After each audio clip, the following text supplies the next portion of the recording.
ಉತ್ತರ ಪ್ರದೇಶದ ಬರೇಲಿಯಲ್ಲಿ BJP rally. Congress ಜನರ ಹಿತವನ್ನ ಮರೆತಿದೆ, ರೈತರು ಯೋಧರನ್ನ ನಿರ್ಲಕ್ಷಿಸಿದೆ, ಕೈ ವಿರುದ್ಧ ನರೇಂದ್ರ ಮೋದಿ ವಾಗ್ದಾಳಿ.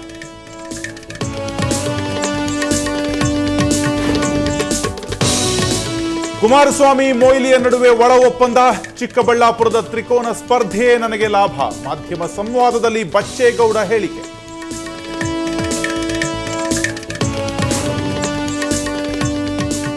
2 ಕೆಜಿ ಮಟನ್ ಸ್ಟೀಲ್ ಪಾತ್ರೆ ನೀಡೋ ಆಸೆ ತೋರಿಸಿದ್ರು, 6 ತಿಂಗಳು ಹಣ ಕಟ್ಟಿಸಿಕೊಂಡ್ರು. ಹಬ್ಬದ ಹಿಂದಿನ ದಿನ ದಂಪತಿ ನಾಪತ್ತೆ.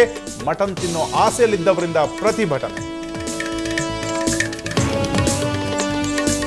ದಾವಣಗೆರೆ ಉಚ್ಚಂಗಿದುರ್ಗದಲ್ಲಿ ವರ್ಷದ ತೊಡಗುಗೆ ಅಡ್ಡಿ. ಜಾತ್ರೆಯಲ್ಲಿ ಪ್ರಾಣಿ ಬಲಿಗೆ ಪೊಲೀಸರ ನಿಷೇಧ. ದೇವಾಲಯದ ಸುತ್ತಮುತ್ತ ಬಿಗಿ ಭದ್ರತೆ.